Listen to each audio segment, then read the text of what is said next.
agudos de 3 a 5 años, con incorporación de alimentos andinos.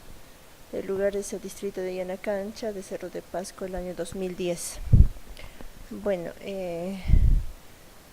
teniendo en cuenta, ¿no?, que en Pasco, a pesar de tener, digamos, un presupuesto anual en el gobierno regional bastante alto, estamos viendo que se ha incrementado la pobreza y sobre todo la desnutrición en los niños. Y estamos en los últimos años ocupando entre el tercer y segundo lugar a nivel de todo el país de niños desnutridos. Lógicamente dentro de nuestra región tenemos algunos lugares, distritos que tienen también un buen presupuesto, pero y lógicamente se está presentando la desnutrición. Bueno, este trabajo fue hecho, como le digo, el año 2010, que era preponderante la desnutrición, pero en la actualidad esto también va de la mano, no solo ya la desnutrición, sino con la anemia, ¿no?, que eso ya es un trabajo que actualmente también estoy realizando, un proyecto de investigación relacionado a la anemia. Para continuar, por favor. Entonces, tengamos en cuenta que la desnutrición crónica en niñas y niños menores de 5 años afectó principalmente a los departamentos más pobres del país, como Huancavelica, Cajamarca, Ucayali, Pasco y Loreto, con tasas de desnutrición crónica superiores al 23%. Así lo manifiesta el periódico, la revista Gestión en el 2018. A pesar de los múltiples esfuerzos que se hace mediante el Ministerio de Salud y sus entidades correspondientes, con diversos programas establecidos, incluso uno de ellos también que se trabaja es el Caliwarma, y otros programas que da el gobierno social, gobierno a nivel nacional para todas las regiones. Lastimosamente no se está evidenciando la mejora de esta situación. A pesar de que también existe mayor difusión, ¿no?, para que las familias con sus niños, porque los niños son los afectados, no participan en forma adecuada en estos programas, y parece que no están trabajando bien la misma familia, porque el trabajo dice el soporte familiar, que es importante, para que el niño prácticamente pueda alimentarse adecuadamente y salir de esta desnutrición, en este caso la aguda. Siga, por favor.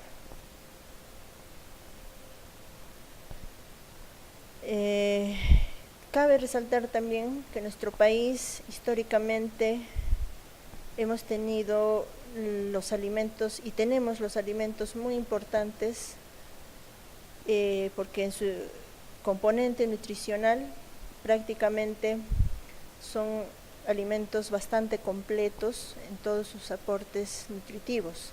Tienen proteínas, carbohidratos, vitaminas, minerales, las que pueden aportar para el estado nutricional de todo ser humano.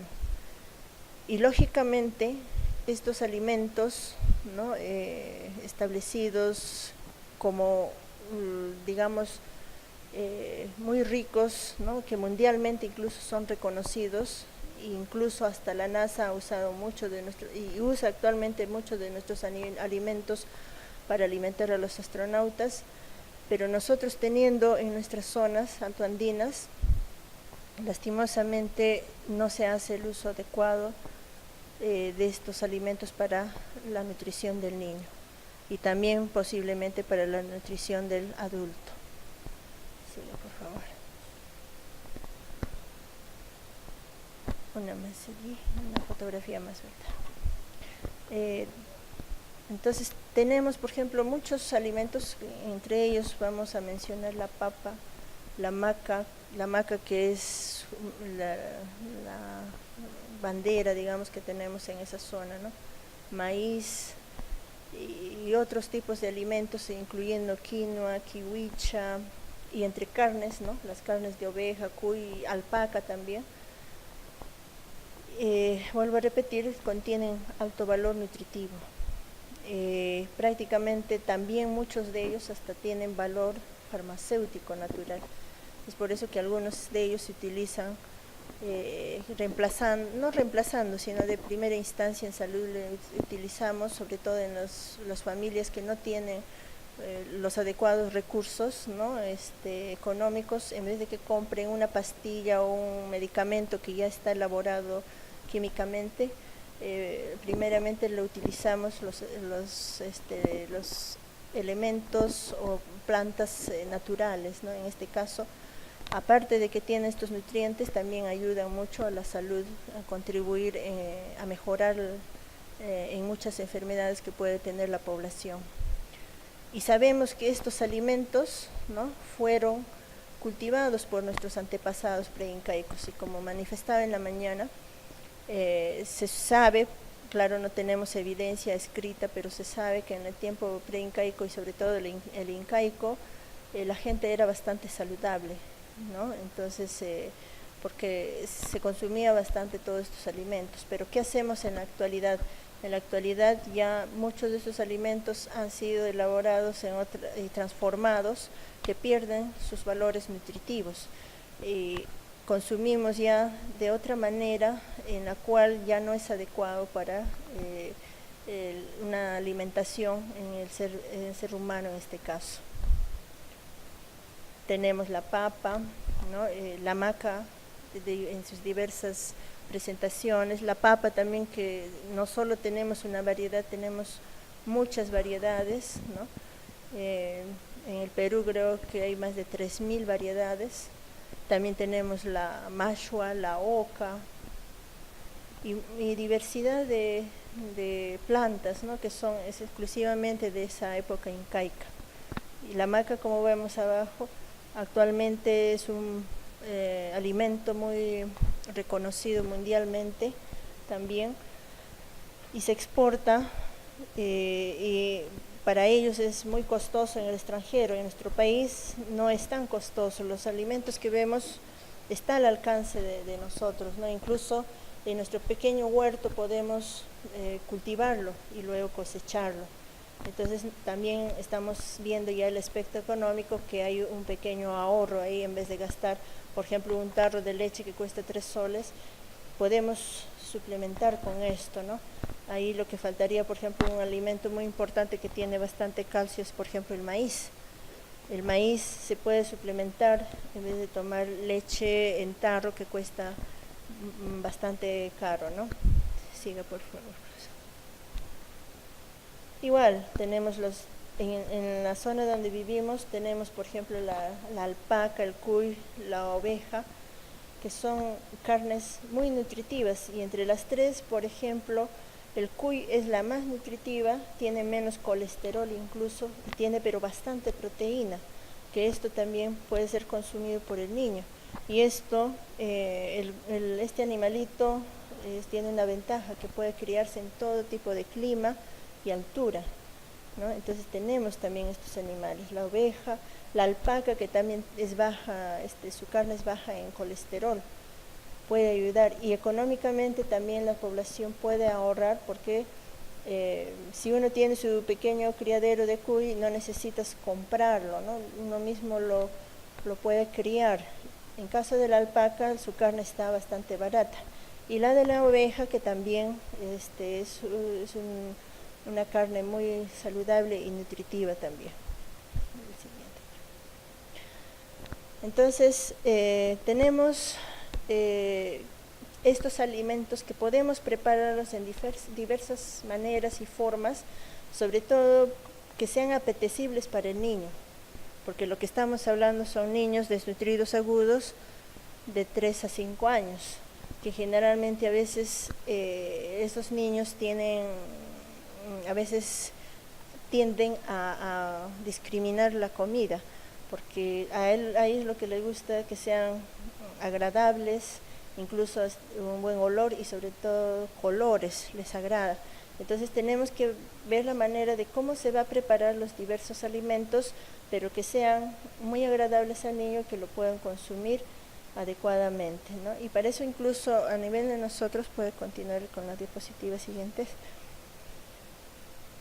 hacemos incluso ya con nuestras comidas tradicionales, que no son costosas de preparar, ¿no? Sino que actualmente ya nos hemos acostumbrado a comer otros tipos de alimentos, por ejemplo, ¿no? Ya algunos que ya están generando problemas a la salud, no solo de los adultos, sino también la de los niños. Por ejemplo, el famoso pollo a la brasa. El pollo a la brasa nosotros lo consideramos como una comida ya chatarra, porque también sus alimentos y elementos causan problemas a la salud. En niños se ha visto bastante, por ejemplo, niños obesos, y cuando a veces las personas piensan que los niños son obesos, están bien de salud, cosa que tampoco es cierto. Más bien ese niño está también desnutrido, porque no está adecuadamente en su peso y en su talla. Tenemos diversos elementos, por ejemplo, la comida del cuy, que es fácil de preparar, partes de los órganos de los animales, por ejemplo el famoso bofe, ¿no? O pulmón. En caso de la carne de alpaca, se puede consumir en bistec, en lomo saltado, etc. Son diversas maneras que lo podemos consumir, ¿no? Entonces, siga por favor.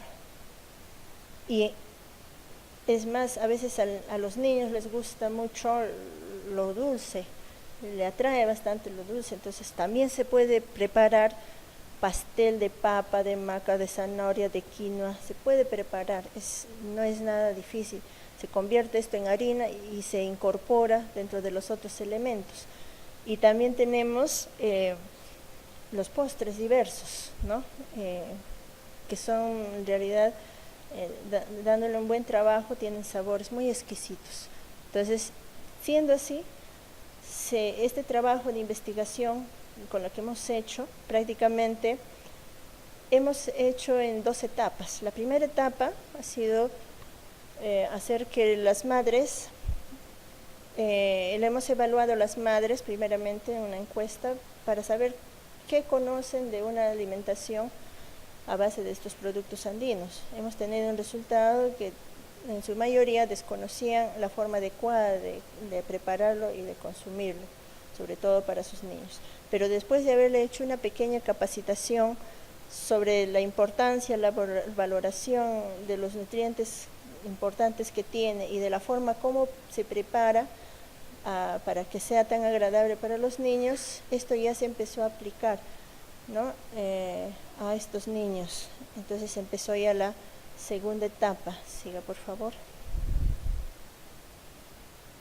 Entonces se han ido preparando, educando a las madres, y en la investigación dice soporte familiar. ¿Por qué soporte familiar? Porque la familia es la que tiene que estar tan interesada en lograr que ese niño desnutrido que tienen en su casa salga de ese estado y lleguen a su estado normal, que nosotros consideramos, ¿no? En su peso y su talla, porque al final también, si este niño está bajo en peso y talla, es un niño desnutrido, también no solo afecta en este sentido, en el peso y talla, también afecta hasta en su aspecto de aprendizaje, que es el aspecto neurológico.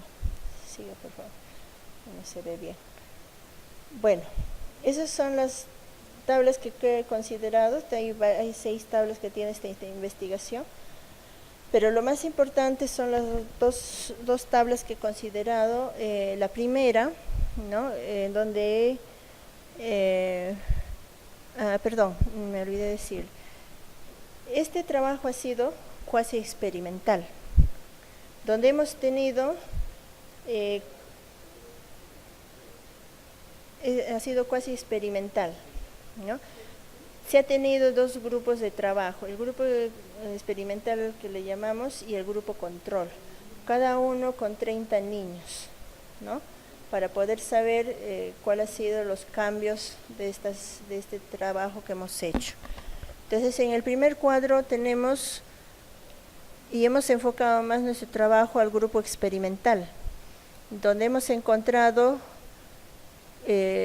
desnutridos agudos moderados en un 53% y con desnutrición leve aguda también 47%.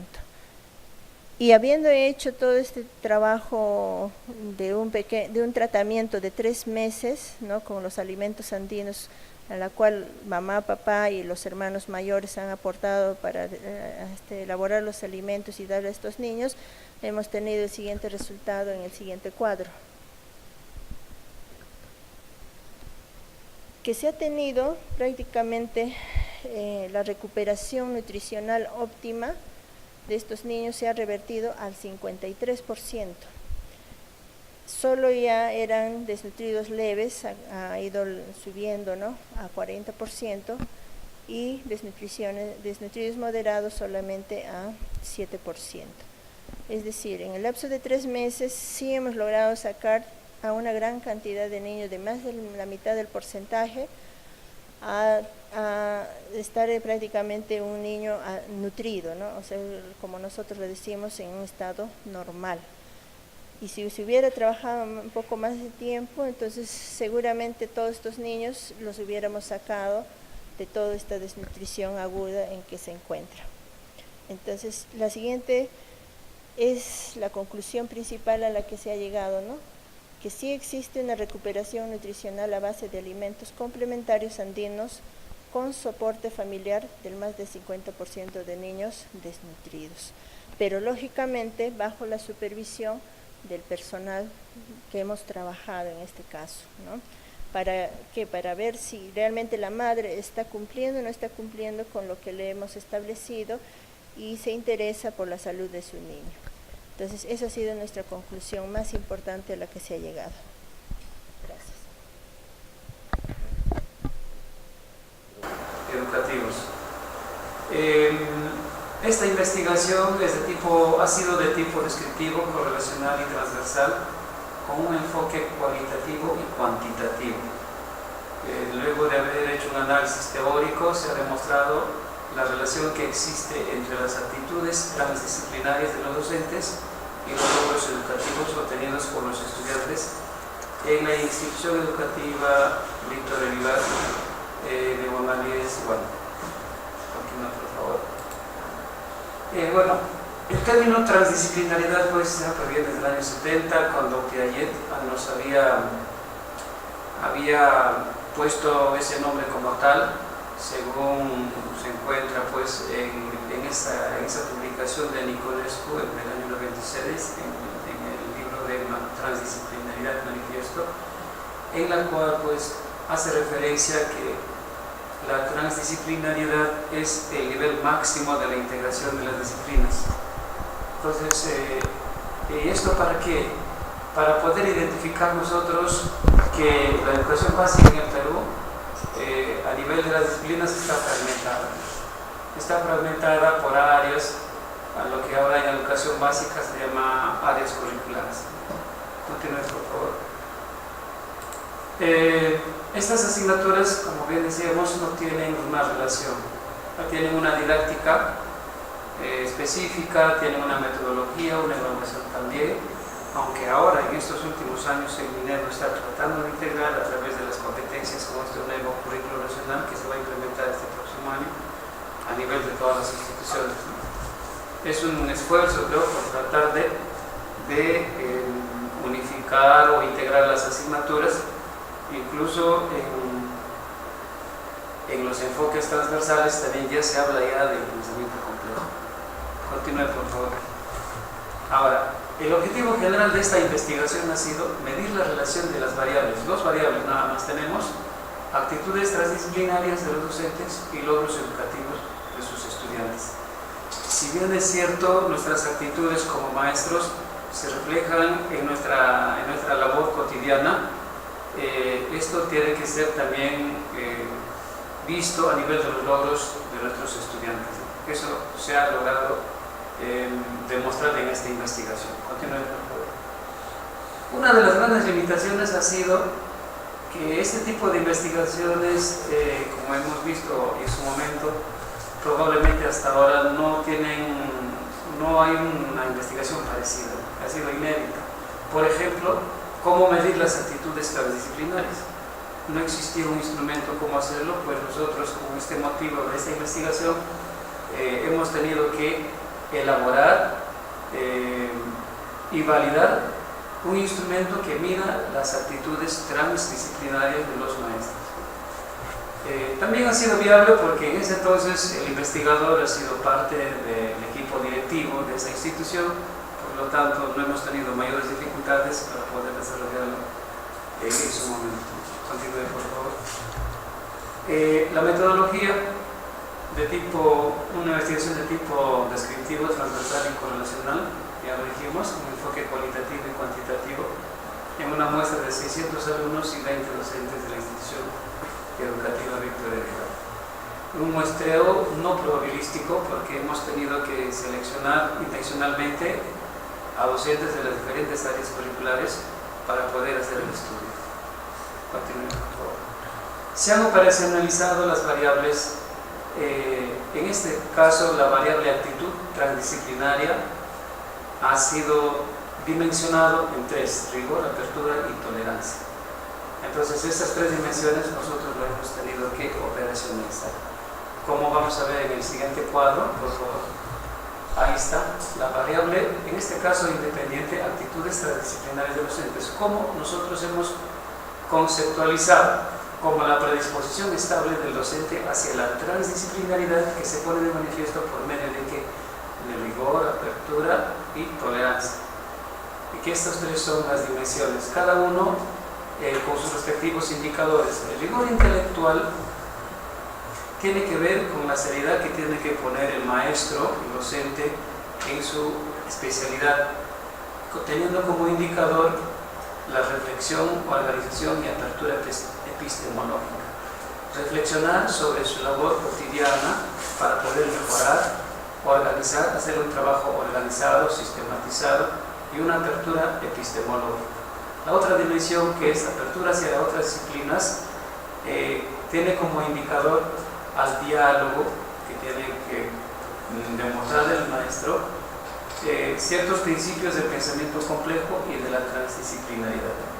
La otra dimensión, tolerancia hacia la incertidumbre, debe demostrar también aprendizaje permanente, respeto a las ideas ajenas, versatilidad, finalmente equidad y cooperación. Esos son los indicadores con los cuales hemos elaborado un instrumento para poder medir las actitudes transdisciplinarias. Continúe, por favor. La otra variable es los logros educativos, como resultados objetivos y evaluados por cada docente en cada bimestre y al final del año escolar del proceso educativo. Por norma, esto ya, como nos da el Minedu, hay pues estudiantes que aprueban, desaprueban en una escala vigesimal. Pues en ese caso hemos tomado ese criterio para poder nosotros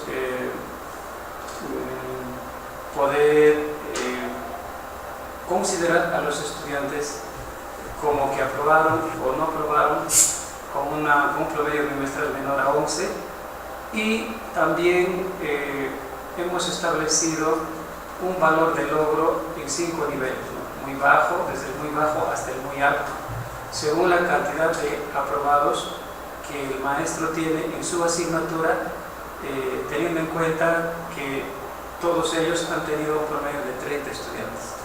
Continúen, por favor. Bueno, las técnicas e instrumentos. Una técnica muy utilizada en todas las investigaciones, la observación participativa. Se ha hecho también una entrevista semiestructurada con informadores claves, encuestas y análisis de documentos, en este caso los registros de evaluación.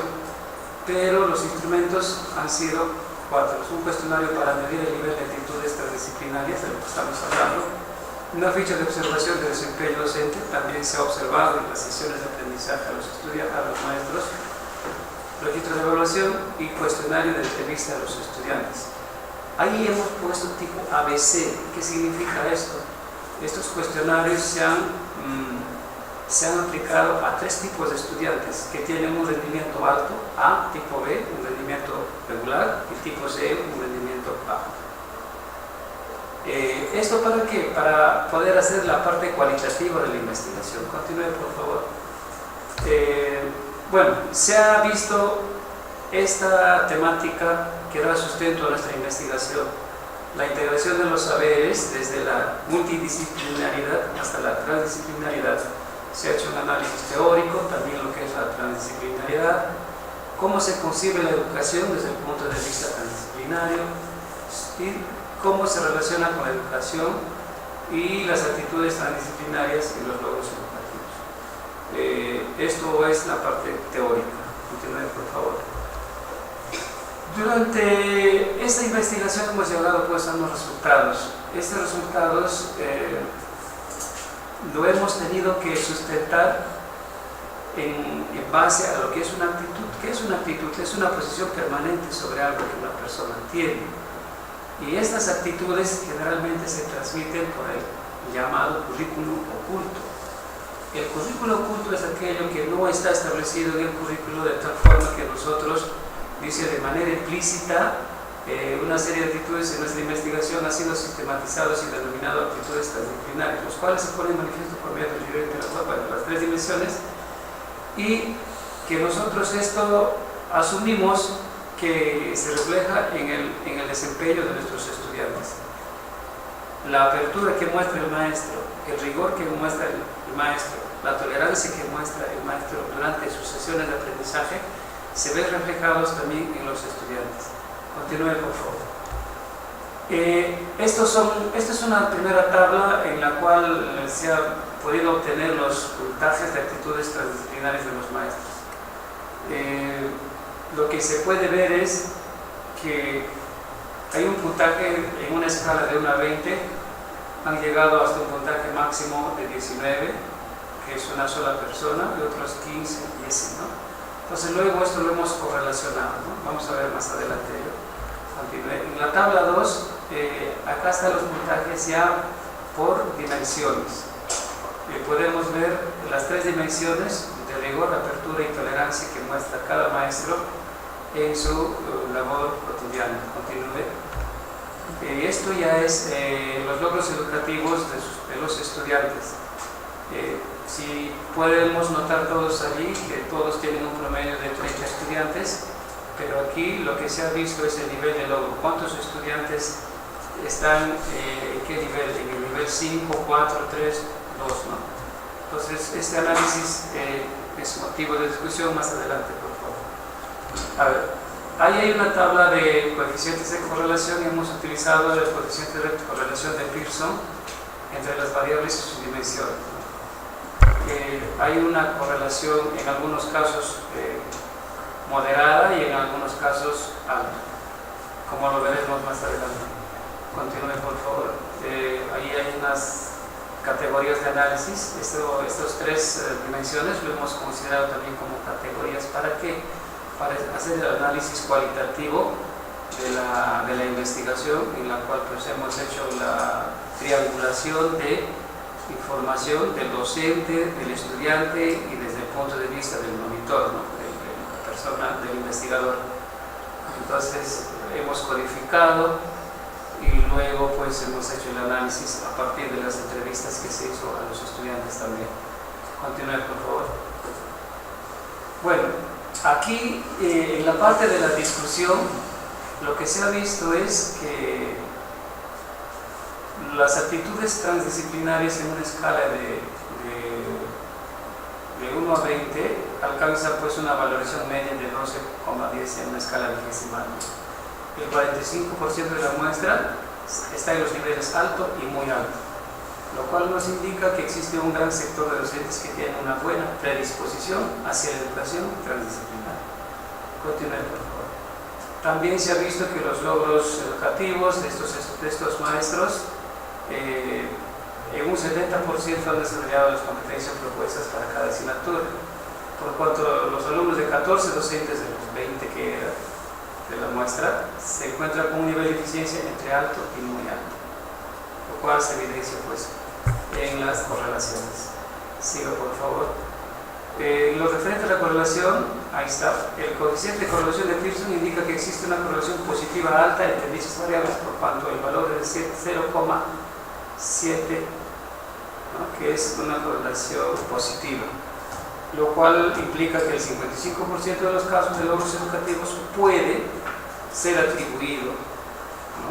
O sea que no es una condición necesaria, se puede atribuir a la presencia de estas actitudes transdisciplinarias que demuestran los docentes, sin que ello significa, como vuelvo a reiterar, una relación de causa-efecto entre dichas variables. Continúen, por favor. Entonces, por el análisis por dimensiones que se hace, ya lo anterior ha sido en forma global, hay una correlación moderada entre la dimensión de rigor intelectual y tolerancia con los logros educativos. Sin embargo, la fortaleza se encuentra en el nivel de correlación entre la dimensión apertura y logros educativos. Ello reafirma la predisposición e influencia de esta dimensión en los logros educativos de los estudiantes de la muestra. O sea, la dimensión apertura que el maestro pues, refleja en sus actitudes, se nota que tiene mayor correlación con los logros de sus estudiantes. Continúe, por favor. En lo que se refiere a la triangulación de la información, a través de los datos de la entrevista, como ya les decía, evidencia la coherencia para cada una de las dimensiones de las actitudes transdisciplinarias, confirmando así la existencia de la relación entre las variables. Por cuanto a la información de los mismos docentes, los estudiantes con alto y bajo rendimiento. En la triangulación que se hizo, pues, se ha entrevistado a estudiantes muy destacados, como decía anteriormente, regularmente destacados y lo que tienen bajo rendimiento, para poder nosotros correlacionar con las actitudes de sus maestros, ¿no? Y se ha encontrado un nivel de coherencia adecuado. Por favor, continúen. Como conclusión, tenemos que, habiendo hecho un análisis cuantitativo y cualitativo, se ha encontrado que estas actitudes transdisciplinarias de los docentes ejercen cierta influencia en el logro de los aprendizajes, por cuanto así lo confirman los niveles de correlación y triangulación. Los niveles moderados hay en la parte de la dimensión de rigor intelectual y tolerancia, y con los logros educativos. Finalmente, existe una serie de actitudes de los docentes relacionadas con su manera de concebir la realidad, referidos al alcance de su materia de enseñanza, su apertura hacia otras disciplinas y la tolerancia hacia la incertidumbre, que en suma se denominan todos pues actitudes transdisciplinarias, los cuales probablemente son transmitidas a los estudiantes como parte del currículo oculto y las expectativas respecto al desempeño de estos, coadyuvando en sus logros educativos. Entonces, estas son las tres grandes conclusiones a las cuales hemos llegado en esta investigación, a lo que también se han hecho algunas recomendaciones, como se ve en la diapositiva siguiente, por favor. Bueno, no se nota muy bien, pero se ha demostrado una correlación positiva y directa, lo cual nos indica pues que es ya momento para iniciar en esa muestra un proceso de integración de saberes, metodologías y formas de orientar el aprendizaje, que también se sugiere implementar en cierta forma un currículo transdisciplinario, tratar de fusionar las áreas y luego también nosotros proponemos que se establezcan unas competencias transversales, a lo que llamamos transdisciplinarias también, y finalmente que estas futuras investigaciones en esta realidad o en otras podría ser de carácter longitudinal o así experimental y en una población y muestra mayor, a fin de verificar su influencia en los logros educativos. Entonces, estas son las recomendaciones que hemos hecho en su momento. Ya estoy hablando de hace unos años atrás. Quiero terminar mi participación haciendo mención que esta investigación ha tenido su continuación después de 2 años después de 2 años más, en el 2014, hemos hecho un programa para desarrollar ya esas actitudes transdisciplinarias. Ya es motivo de otro artículo también para poder socializar en eventos como este u otros. Muchas gracias por su atención. Estamos para poder dialogar al respecto. ¿Cuál será el punto de quiebre, el punto de inflexión epistémica entre las investigaciones a que hemos estado acostumbrados a investigaciones descriptivas, correlacionales, investigaciones explicativas causales, o algunas veces investigaciones experimentales, pre o post experimentales, con la investigación transdisciplinaria. La diferencia notoria, porque es una investigación transdisciplinaria que toma distancia de las anteriores investigaciones que hemos desarrollado a nivel universitario y fuera de las universidades. El tema está en la temática que uno aborda en el sustento teórico. Si antes hablaba uno, por ejemplo, de una investigación, digamos, del método X para aplicar en el logro y aprendizaje de la biología, por decirlo, entonces estábamos tan encasillados solamente en esa metodología y en el área. En este caso, para hacer este tipo de investigación u otras de carácter transdisciplinario, el abordaje ya es desde un punto de vista de varias disciplinas. Por ello, aquí hemos visto, por ejemplo,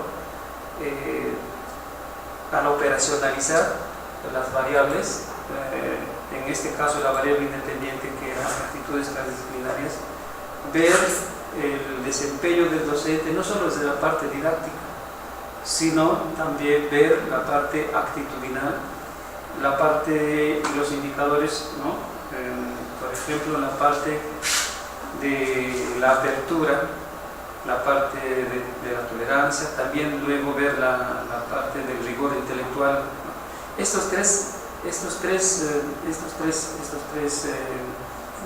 indicadores, dimensiones, digamos, son dimensiones en realidad, han sido tomados pues de la Carta de la Transdisciplinariedad, donde en uno de los artículos se menciona explícitamente que son esos tres las dimensiones de una actitud transdisciplinaria. Y además también pues una investigación transdisciplinaria, como dice Nicolescu, está entre y más allá de las disciplinas. Entonces uno no puede estar en su ámbito nada más pedagógico, sino también fuera de ello. Por eso que cuando hicimos la siguiente investigación, ese es el comienzo del trabajo que está haciendo. Estamos en una segunda etapa, ahora estamos para la tercera etapa, en la cual pues en la segunda investigación que se hizo, se ha hecho todo un programa para que los maestros puedan reflexionar y luego empoderarse del aporte de muchas disciplinas. Por ejemplo, el maestro debe sí o sí también saber temas de marketing. ¿Por qué debe saber temas de marketing un maestro? Porque tiene que marketear a su asignatura, porque tiene que buscar concitar la atención de los estudiantes. Si bien es cierto, como yo vengo laborando muchos años en educación secundaria, donde todos los maestros tenemos que batallar a todos los días con nuestros estudiantes para captar la atención, porque ellos necesitan bastante motivación. Entonces el maestro tiene que conocer marketing, neurociencias, sociología y muchas otras disciplinas para poder aplicar a su práctica pedagógica. Entonces ahí la investigación transdisciplinaria interviene. Ahí entra la dimensión apertura, pues. Claro, la apertura. Así es. A otras disciplinas científicas. Así es, doctor. No tener una tendencia tubular, como decía Walter Peñalos, a una sola asignatura, una sola especialidad. Si soy profesor de matemáticas, solamente matemáticas. Si soy profesor de historia, solamente historia. Y no ver las áreas concomitantes que están influenciando por ese pensamiento histórico, matemático, ver la correlación, porque las ciencias no son islas, están relacionadas con otras disciplinas científicas. Ahí juega su papel importante la dimensión apertura. Apertura, así es. Apertura a otras tendencias, a otras posiciones. Por ejemplo, últimamente he visto con mucho agrado cómo lo relacionan las tradiciones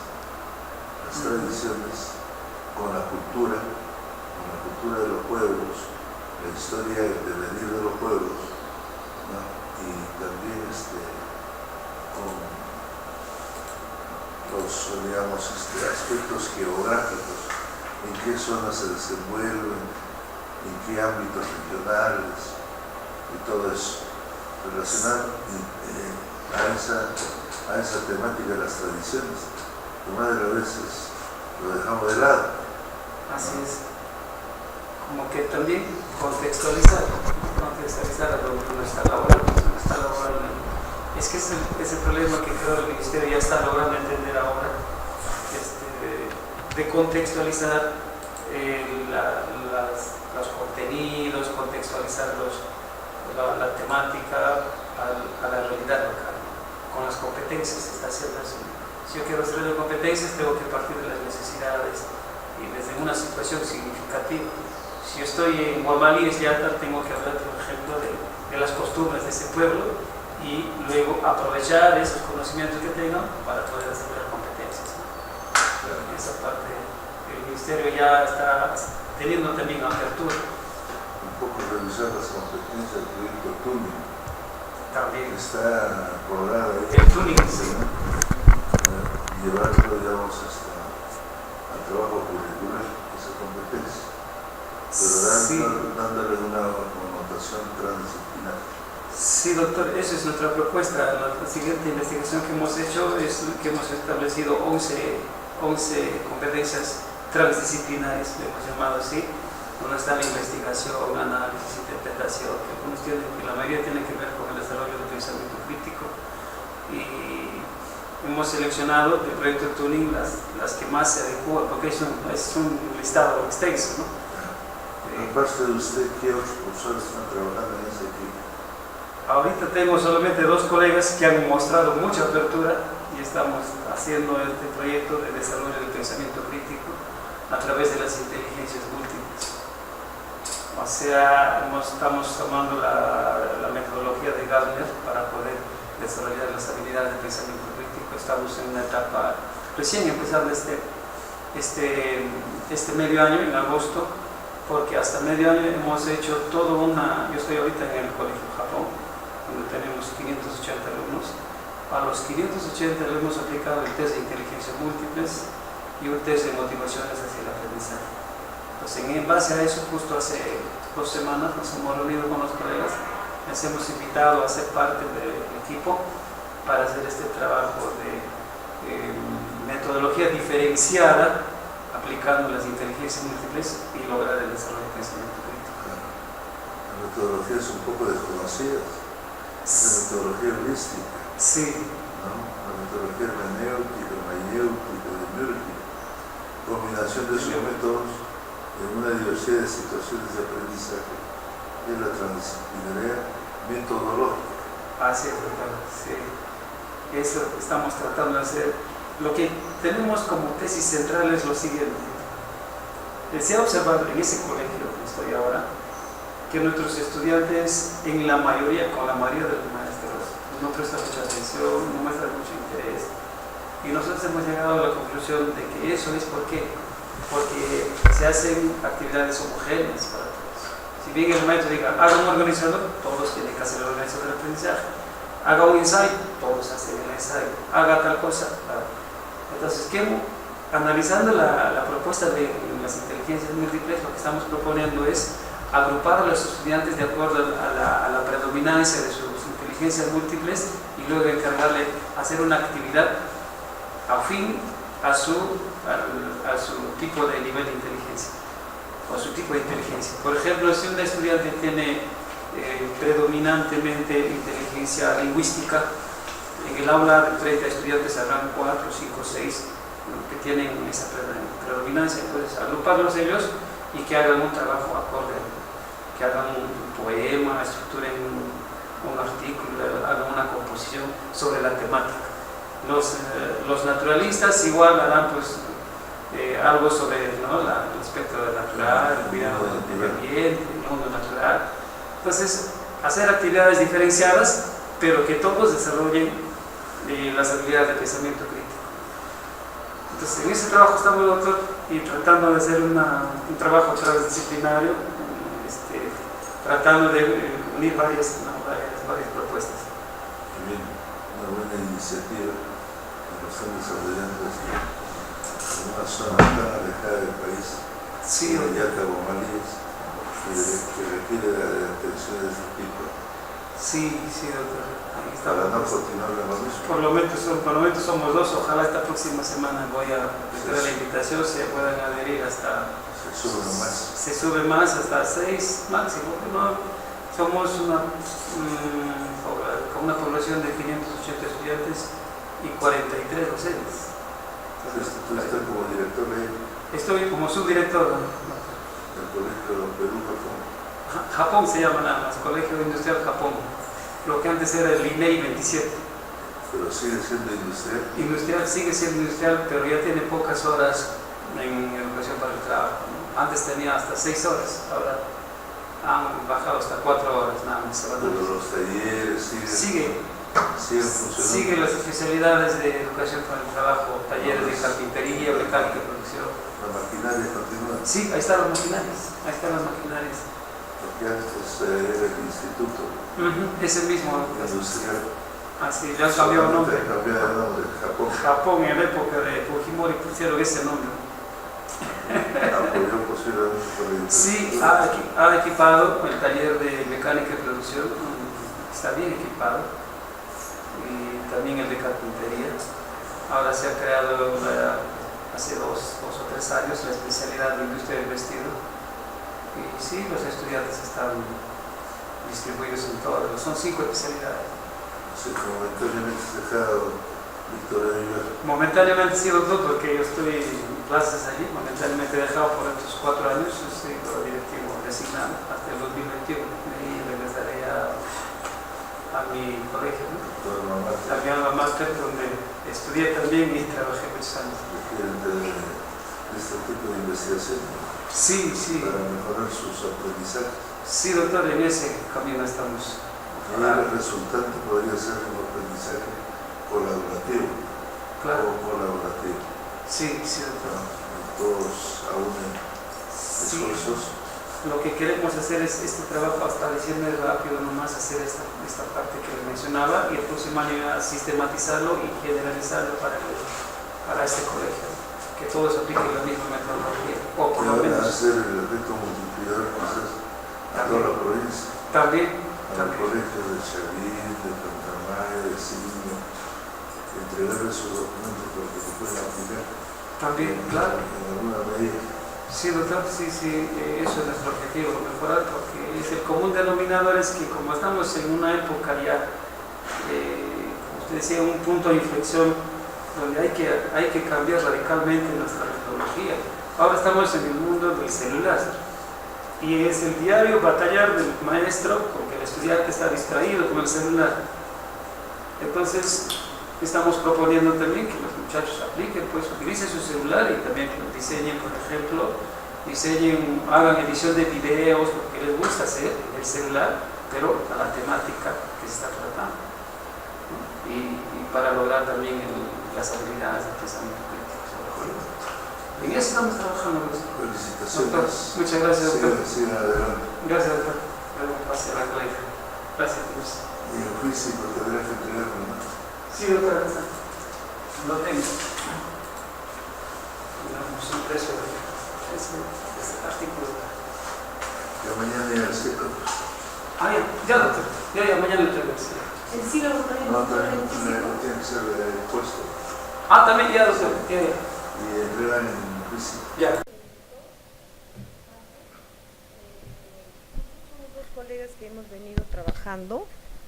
El sílabo que nos indicó el doctor, y luego hemos trabajado el artículo científico en base a la clase anterior.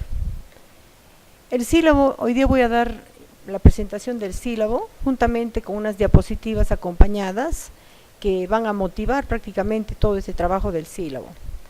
El sílabo es postdoctorado en ciencias.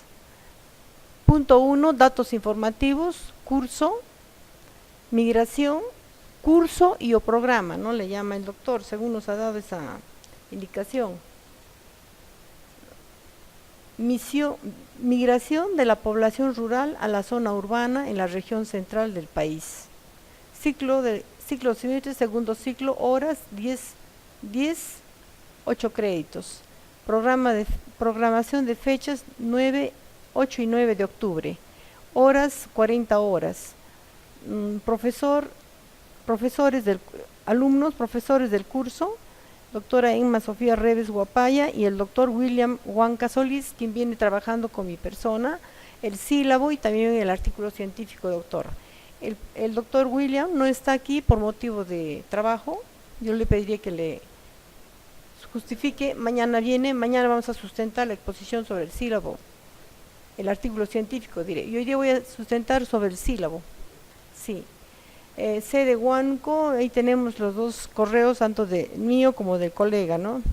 La Sumilla dice, la migración de la población va dirigida a mejorar la calidad de vida en los aspectos de alimentación, educación, economía y laboral, entendiéndose que son de carácter transdisciplinarios, siendo necesidades básicas para el desarrollo humano.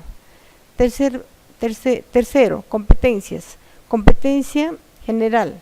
Focaliza y analiza a nivel del programa modelo los elementos básicos de la migración de la población. Competencias específicas. Se adecúa a los elementos básicos sociales de lo rural en lo urbano. Compara los elementos básicos de lo rural con lo urbano. Produce ideas nuevas, claras, simples y verificables. Cronograma de actividades. Subir, dice al correo de los docentes las siguientes actividades en forma virtual. Pase por favor a la segunda.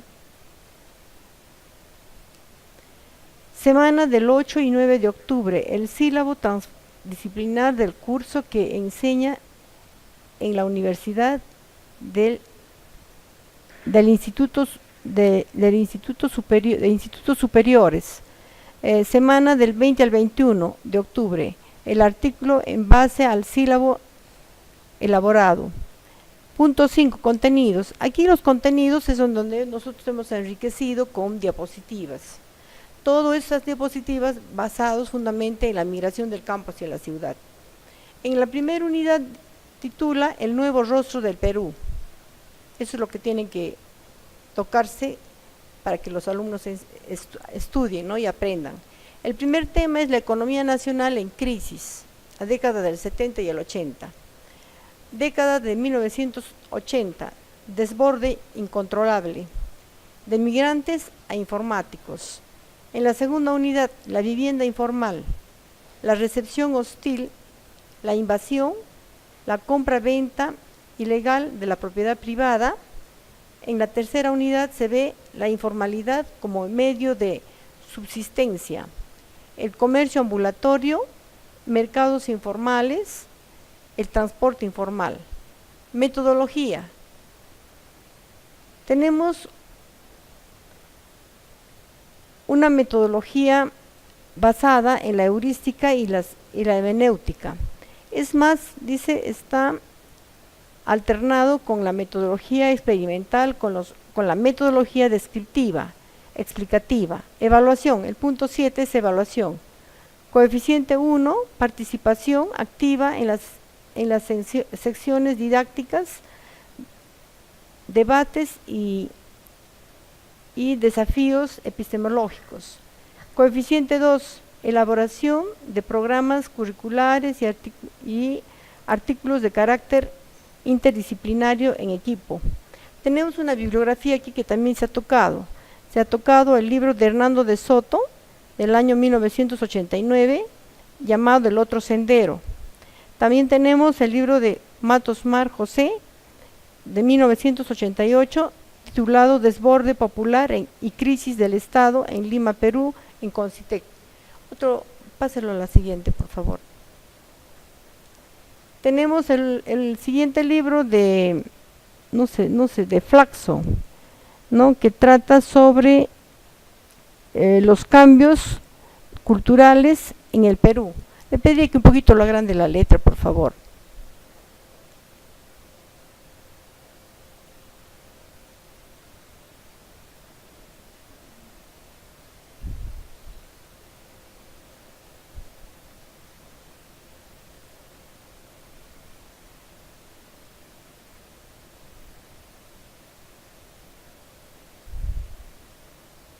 Ahora sí, gracias.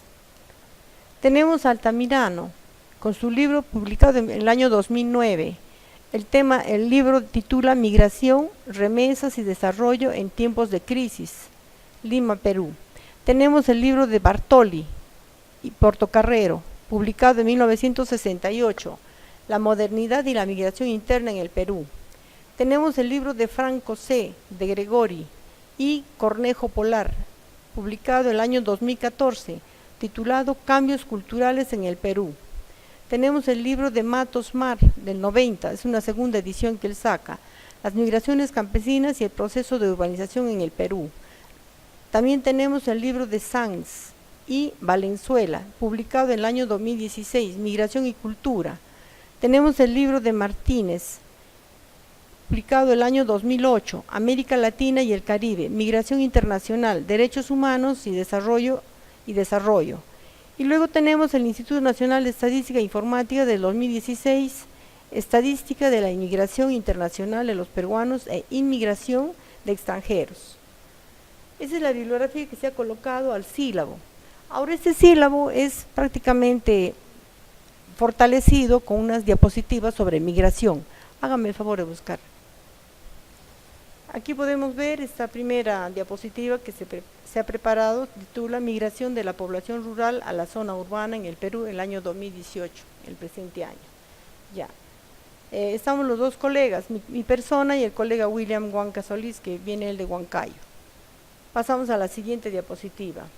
El nuevo rostro del Perú.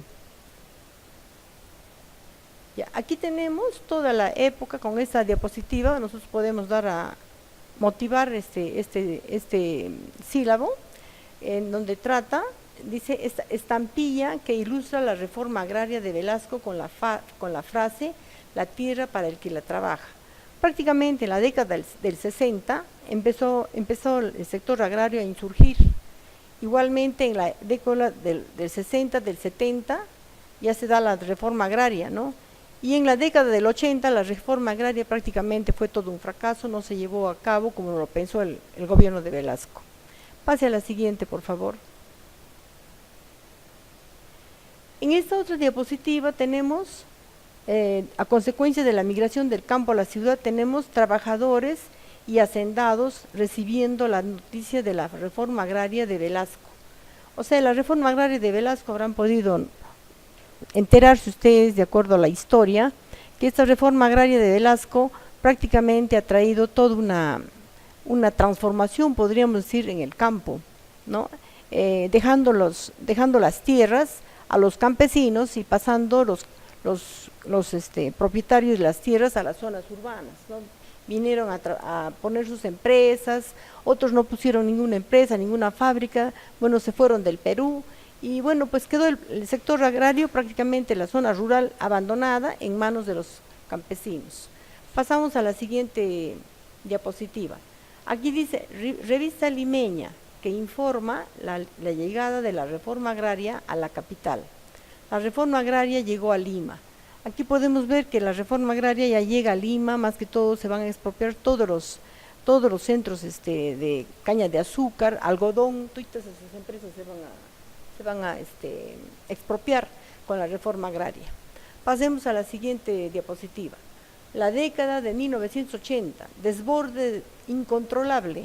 Prácticamente a partir de 1980 es en donde ya la gente se va en masa, podríamos decir, a las zonas urbanas. Y fundamentalmente más migran a Lima. Toditos los campesinos se van a Lima y a las capitales de las provincias. Pasaremos a la... Ya, acá tenemos, por ejemplo, en esta diapositiva podemos ver la migración interna en el Perú. Fue una consecuencia de la violencia política que ocurrió en el país, ¿no? O sea que debido a la migración del campo a la ciudad, en la ciudad hay violencia, ¿no? ¿Por qué? Por la toma de tierras. Esas personas que van de las zonas rurales a las zonas urbanas, por ejemplo, caso Lima lo van a poblar pues ya no solamente en la parte central, sino en todos sus alrededores, inclusive crecen en los conos que hay, ¿no? En Lima, los cerros, por ejemplo, que tenemos, los asentamientos humanos que surgen en la década del 80, ¿no?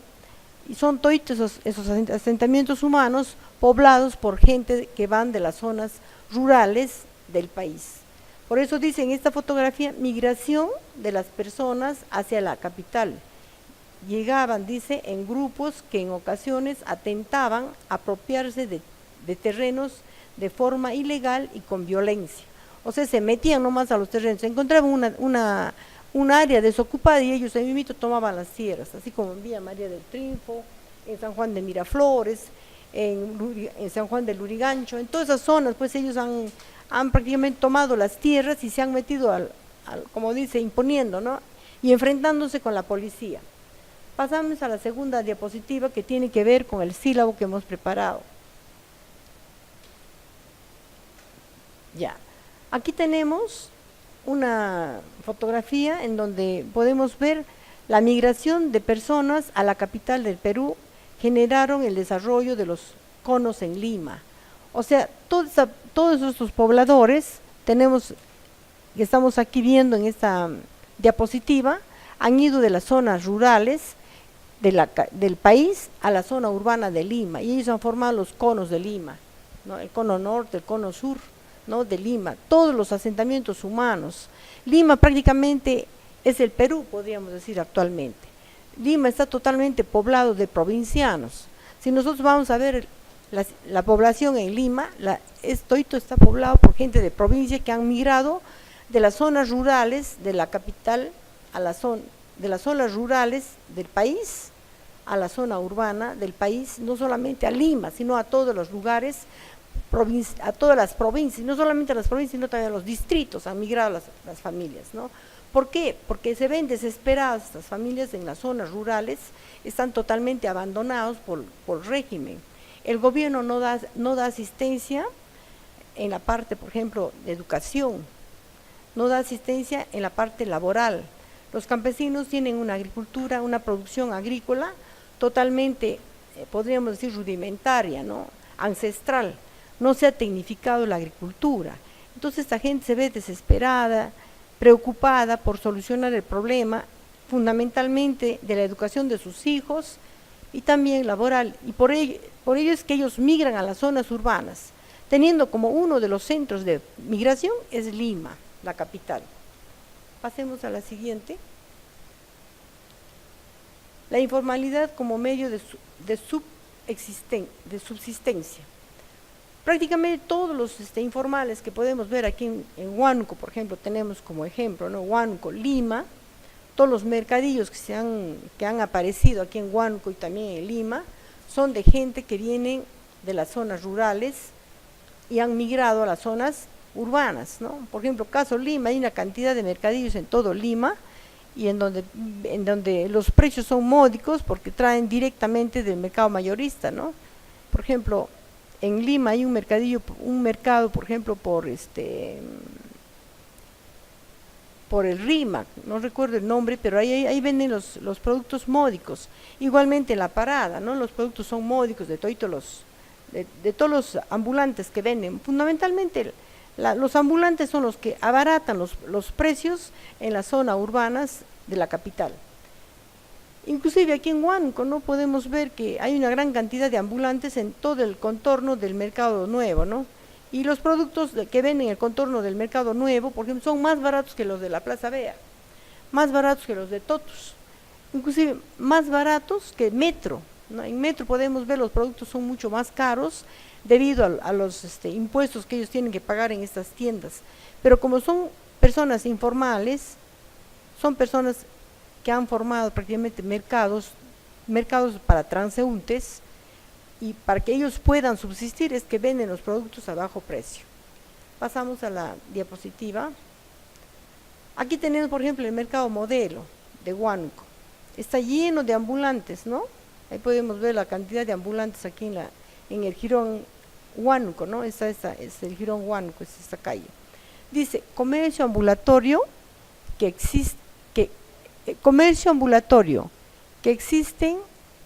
existen a los alrededores del mercado modelo de la ciudad de Huánuco.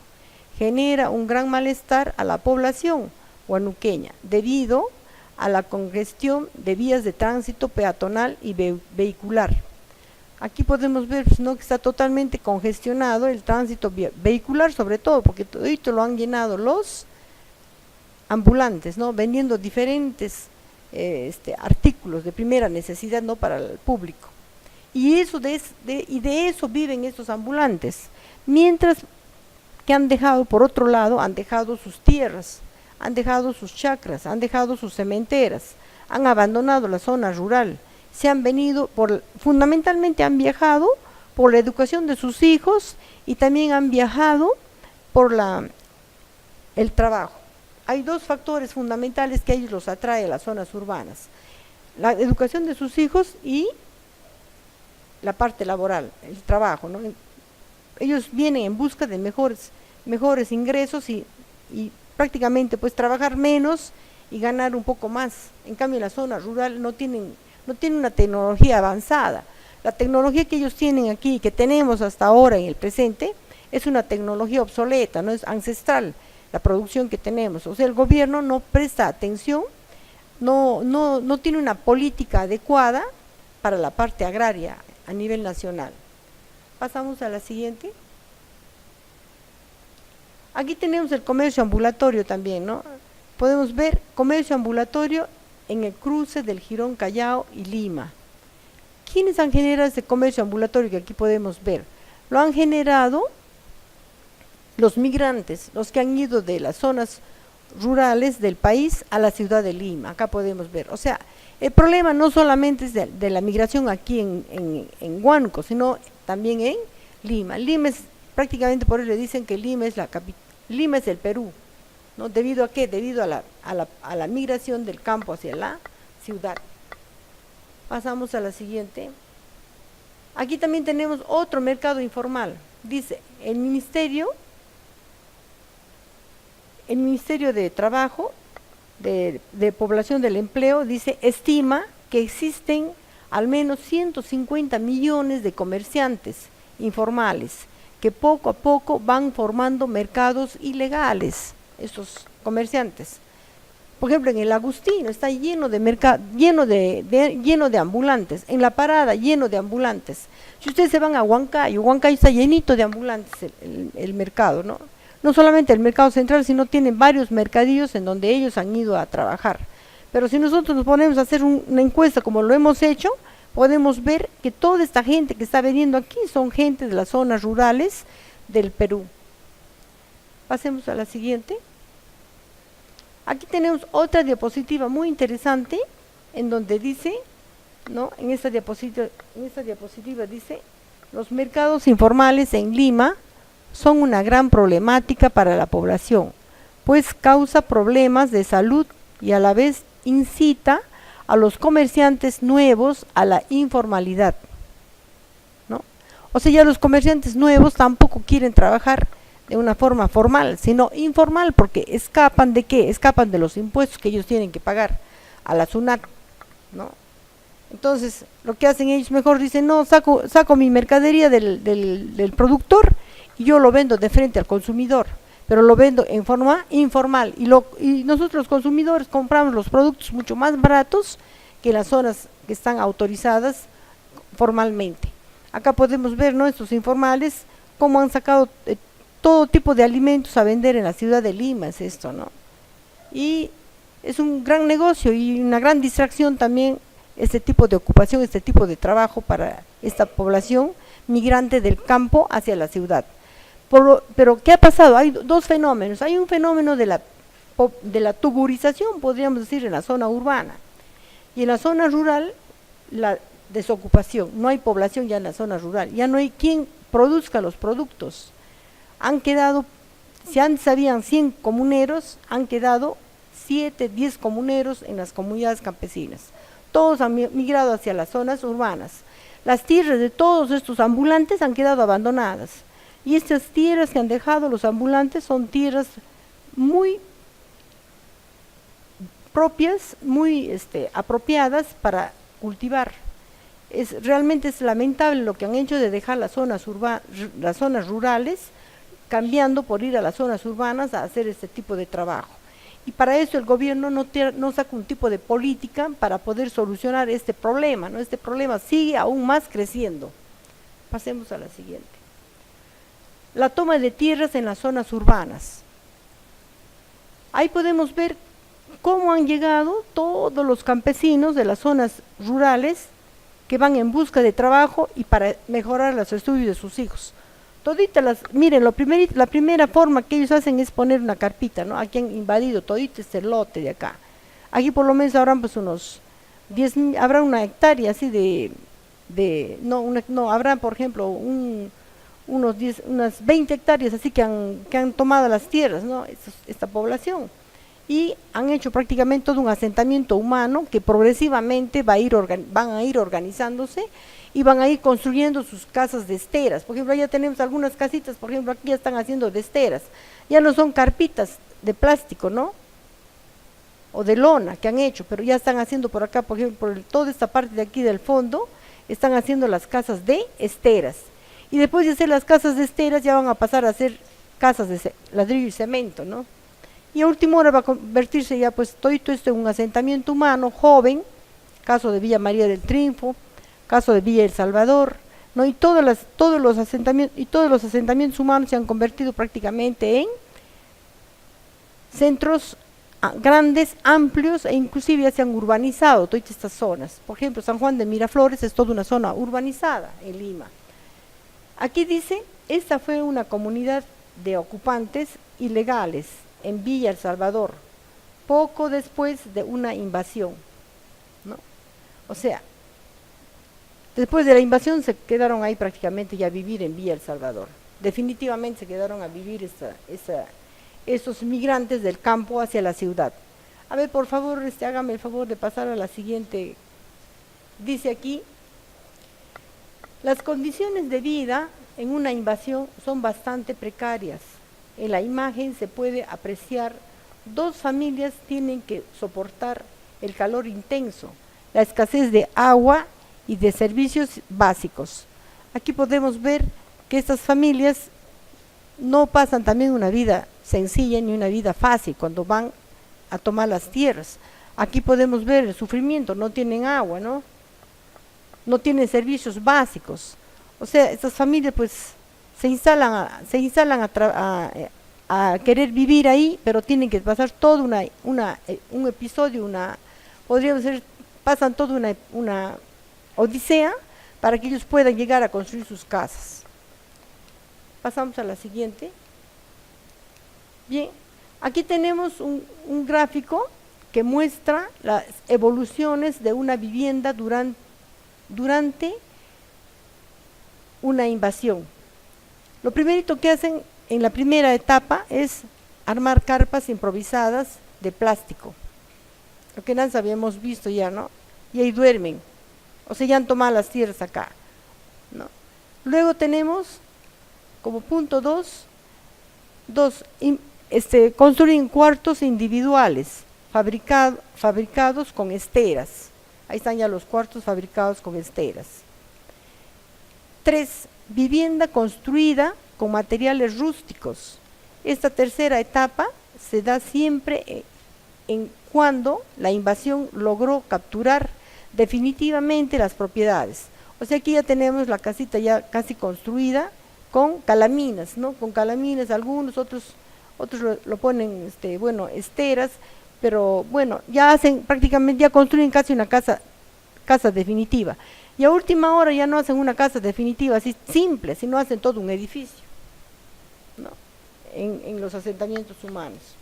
Prácticamente los asentamientos humanos, por ejemplo, de San Juan de Miraflores, ahorita ya no es un asentamiento humano, sino es todo un distrito, ya se ha convertido en un distrito, ¿no? Y así podemos ver que Lima está totalmente poblada de gente que ha migrado del campo hacia la ciudad. Por favor, pase a la siguiente diapositiva. Termina.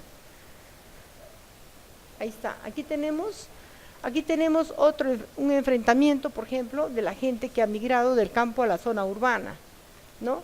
Dice, desalojo de los invasores en Morro Solar, dice, el cual fue declarado patrimonio nacional. O sea, los invasores no respetan ni el patrimonio nacional. Ese Morro Solar es un patrimonio del Estado, han agarrado y lo han invadido. Igualmente aquí este sitio de acá de ¿cómo se llama? Aquí en Huanquilla-Rumis, ¿no?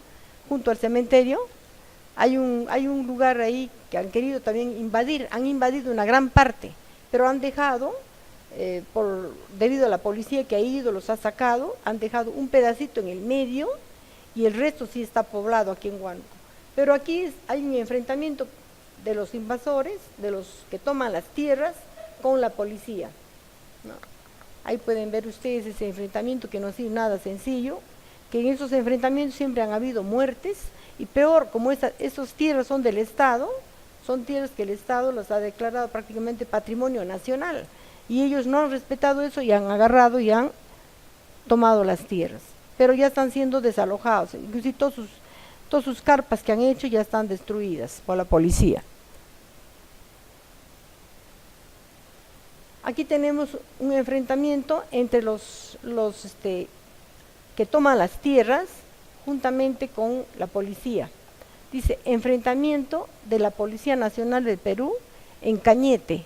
En este enfrentamiento se logró detener cabecillas de traficantes de terrenos, ¿no? Hay traficantes de terrenos, son traficantes de terrenos quienes compran los terrenos y se posesionan, invaden los terrenos, se posesionan en los terrenos y después lo venden a precios caros, ¿no? En donde ellos van a ganar vendiendo esos terrenos. Y bueno, pues aquí hay un enfrentamiento porque todo este cerro quieren invadir, quieren tomar las tierras, ¿no? Porque el término fundamental no es invasión, sino es toma de tierras.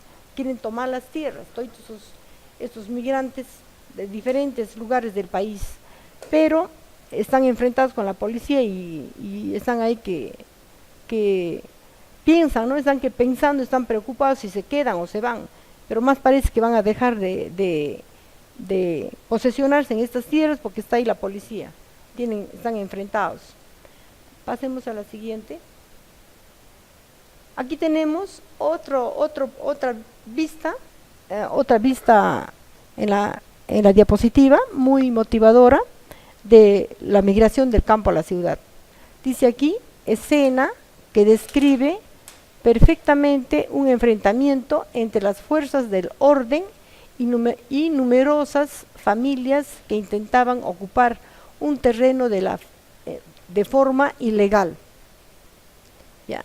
Todito esto era un terreno de propiedad privada y ellos, los que estaban yendo a tomar las tierras, querían quedarse ahí en este cerro, vivir ahí, y luego pues la policía, han dado los dueños de los terrenos, han dado parte a la policía y la policía se ha desplazado para poder desalojarlos a toda esta gente que ha ido a posesionarse de estas tierras en este cerro, que querían hacer sus viviendas. Aquí tenemos la compra-venta ilegal y la propiedad privada. Dice aquí, el Ministerio de Cultura recuperó centros históricos que pretendían ser vendidos por traficantes de terrenos, que aseguraban ser los verdaderos propietarios. O sea, que hay grupos de personas, grupos de gente de mal vivir, podríamos decir, de gente dedicada al tráfico de tierras, ¿no? Y la policía los ha encontrado y están prácticamente pues enfrentados, ¿no?, con la policía, perseguidos por la policía, y están siendo desalojados también del lugar donde querían tomar las tierras, estos traficantes de tierras. Y estos traficantes de tierras no solamente están aquí en Lima, sino están a nivel nacional en todas las zonas urbanas, estos traficantes de tierras. Por ejemplo, podemos ver que, por ejemplo, la hacienda del señor Ruiz, ¿no?, que en paz descanse, que ya ha fallecido, han querido invadir, han querido tomar las tierras, pero sus hijos han hecho respetar porque son tierras con título, ¿no? Esa ha sido una pequeña hacienda en donde han producido caña de azúcar y aguardiente, ¿no? Aquí en Huánuco, de Fonavi 2 hacia, como quien yendo a la carretera Tingo María, San Roque, sí, la hacienda es el Fundo San Roque. Ahí también han querido tomar las tierras, pero no han podido tomar las tierras porque sus hijos hijos de González, sí, cerca de los portales, no han podido tomar las tierras porque ellos son propietarios con títulos, ¿no?, inscritos en registros públicos. Entonces lo que ha hecho la policía es desalojarlos, pero han estado varios días ahí posesionados para llevarse todas esas tierras. Ahorita ya no existe destilación de aguardiente. Todavía existía hasta 3 años atrás existía la destilación de aguardiente, pero ahorita ya no tiene destilación. El único fondo que está destilando aguardiente es Pacán, que es su primo, Manuel González Villamil, que es primo de Roque González, ¿no?, de la hacienda San Roque. Dice aquí, el Ministerio de Cultura recuperó centros históricos que pretendían ser vendidos por traficantes de terrenos que aseguraban ser los verdaderos propietarios, ¿no?, cuando ellos no eran los verdaderos propietarios, eran gente que habían hecho uso de documentos falsos para venderlos, estos terrenos, a gente que no sabía y desconocía, y muchas personas han caído en el juego de estos traficantes comprando los terrenos. Pase a la siguiente. Sí, doctor. Aquí tenemos otra diapositiva más que fortalece el sílabo que nos ha dejado el doctor para elaborarlo. Dice, imagen que muestra los precisos momentos de la captura de la banda de traficantes de terreno, denominado los Secos del Sur, quienes venían operando sus actos ilícitos a vista y paciencia de las autoridades. O sea, estos son traficantes de tierras, ¿no?, pero han sido capturadas esta banda. Los Secos del Sur fueron capturados por la policía, pero también han sido denunciados y bueno, pues a la denuncia que ha habido, a las quejas que han habido de las personas, ha intervenido la policía y los ha capturado a estos traficantes y los están llevando presos a la cárcel por tráfico de terrenos. Pero todos esos traficantes no son limeños, no son huanuqueños, hijos del lugar, son gente de las zonas rurales que han migrado a las zonas urbanas. El transporte informal. Aquí podemos ver que todos los que han migrado a las zonas urbanas, como no tienen trabajo, lo primero que hacen es comprarse un bayac para trabajar. Lo primero que hacen es comprarse un auto para hacer taxi. Y eso en Lima, por ejemplo, está congestionada de taxis. Lo primero que hacen es comprarse un ómnibus para tener como fuente de trabajo, ¿no? Y en el ómnibus hacen plata porque todo el día trabajan y salen de la miseria en que han vivido en la zona rural. Yéndose a Lima, la capital, el transporte es fundamental. ¿Quién no tiene que movilizarse, ¿no?, y tener que tener dinero para poder pagar su pasaje? O sea, el negocio del transporte es un negocio informal pero rentable. La informalidad del transporte es informal pero renta, es una gran renta, prácticamente las personas atesoran dinero con el transporte informal. Aquí en Huánuco nomás podemos ver que hay personas que tienen hasta 4 bayacs. Hay personas que tienen hasta 3, 4 ticos, pero trabajan. Ahí tienen, por ejemplo, los bayacs, los ticos, ¿no?, con lo que trabajan las personas que han migrado del campo hacia la ciudad, ¿no? Y ahí podemos ver inclusive, lo más admirable que yo he podido ver es que los bayacs son tratados con actos rituales, ¿no? Los bayacs, los días sábados, por ejemplo, los días viernes en la tarde, estos bayacs son todos tratados con actos rituales, ¿no? Les hacen ciertos rituales, ciertos trabajos, les hacen para que tengan público, para que suba la gente, ¿no? Tienen ciertos perfumes que le echan al bayac, al auto, sino al tico, ¿no? Eso he podido verlo yo aquí en Huánuco. ¿Para qué? Para poder tener más negocio, tener más ingreso, ¿no? Y es realmente admirable, ¿no?, porque hay una gran cantidad de bayacs aquí en Huánuco, pasará ya los 8,000 o 10,000 bayacs en Huánuco, y toditos tienen pasajero. ¿Por qué? Porque la gente sigue llegando a migrar a la ciudad de Huánuco. Y ahorita no solamente tenemos la migración del campo a la ciudad de Huánuco, de gente de aquí de la región de Huánuco, sino también tenemos de venezolanos. Han entrado una gran cantidad de venezolanos a Huánuco a vivir. Y ahorita vamos a tener una gran cantidad de mexicanos, ¿no? Argentinos, porque en la Argentina ha venido una devaluación de la moneda fuerte, drástica, ¿no? Y según también se avisó ahora que esa devaluación de la moneda, del dólar, va a darse en el Perú en el mes de enero. están calculando que para el mes de enero el dólar ya va a costar algo de 6, 7 soles un dólar. O sea que ahorita ya no conviene guardar dinero en soles, sino guardar dinero en dólares. Bien, aquí dice el transporte ilegal en Huánuco, incrementado en los últimos años de manera intempestiva debido a la mala fiscalización de la municipalidad. Eso es por un lado, pero por el otro lado se ha incrementado esto es porque no hay fuentes de trabajo. La única fuente de trabajo que tienen, por ejemplo, las personas que emigran del campo a la ciudad es ser transportista aquí en Huánuco, porque no hay empresas. Una de las fuentes de trabajo y uno de los ingresos que tenemos aquí en Huánuco para poder sobrevivir es el transporte, más que toda la gente que no tiene una profesión, ¿no? Vive del transporte. Inclusive aquí en Huánuco ahorita sus transportistas han hecho líneas cortas. Por ejemplo, aquí a la universidad van de la universidad, solamente quieren ir a la Plaza de Armas por un sol. Yo que vivo en la Alameda ya no me quieren llevar a la Alameda, solamente el tramo es un Eval, Plaza de Armas, un sol. Y si quiero ir hasta la Alameda tengo que buscar otro carro, no, 50 céntimos, un sol 50. O si no, tengo que esperar otro carro más consciente para pagarle el sol y me transporte hasta la Alameda. Igualmente han hecho por el lado de allá de Paucarbamba también, han tomado el óvalo hasta el puente Esteban Pavletich un sol. O sea, quieren prácticamente ganar fácilmente el dinero, quieren atesorar dinero. Esos transportistas son bastante hábiles, ¿no? Es por eso que diario un transportista de eso con el vallaje alquilado, diario saca 80, 90 soles. De esos 80, 90 soles que gana diario un vallaje, le deja pues al dueño, le dejará 50 y él se queda con 30 soles, ¿no? Que son 900 que cubre el mínimo vital. Pasemos a la siguiente. Dice aquí, en el distrito de Pilcomarca existe un terminal terrestre informal de buses que en muchas oportunidades ha ocasionado accidentes fatales. No solamente aquí en el terminal de este óvalo, de acá de Pilcomarca, hay un terminal en donde hay carros que van a Lima hasta por 15 soles, te llevan. Hay agencias, pero son agencias informales.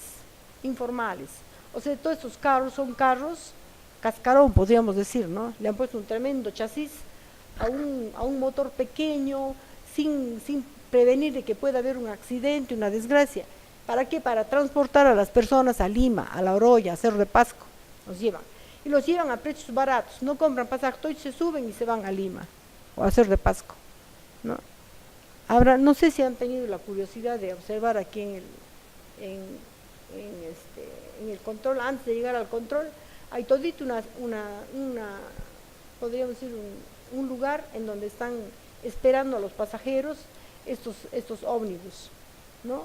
Que han ocasionado fundamentalmente muertes, ¿no? Han volcado muchos ómnibus de esos, han muerto con una gran cantidad de pasajeros dentro, porque cargan 40, 50 pasajeros los ómnibus.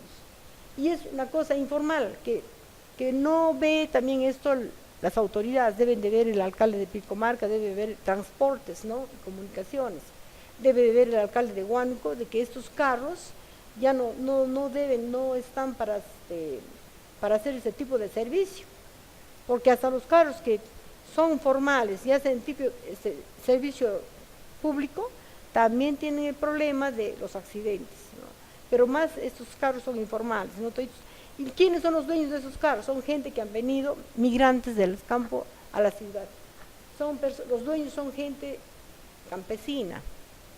Igualmente, no solamente en el sector transporte, también en todos los restaurantes. Aquí en Huánuco, por ejemplo, ya no hay huanuqueños. Yo que soy de aquí de Huánuco he podido observar y me he quedado admirada. Todo Huánuco está poblado ahorita, toda la zona comercial en Huánuco es de gente de las provincias de Huánuco, de los distritos y provincias de Huánuco. Se han trasladado a la zona, a la capital. De Pasco ya han hecho todo el distrito de Pilcomarca, que es Cerro de Pasco. Todos los mineros han comprado ahí sus casas, sus terrenos y viven ahí. Y siguen llegando. Eso es lo más lamentable. No hay control, no hay racionalización. Prácticamente es un desorden. No hay orden, es un desorden. Se han ido a Lima o se han ido fuera del país. o están en Lima, o a otros departamentos, se han ido a Trujillo, se han ido a Arequipa, se han ido al Cusco, ¿no? Se han ido a Trujillo. Aquí sí, casi todito está lleno de provincianos. Todos los restaurantes vegetarianos están en manos de gente de provincia, que han venido, que han sido pastores, que han sido agricultores en las zonas rurales, ahorita están acá como cocinando, ya están con sus restaurantes atendiendo en la cocina, o si no también están, si no atienden en la cocina, están en la caja cobrando los alimentos. Bien, pasemos a la siguiente, no sé si hay todavía. Fin. Bien, esa es la presentación, doctor, que he podido hacerle acerca del sílabo. Nos falta ahora la exposición del artículo científico.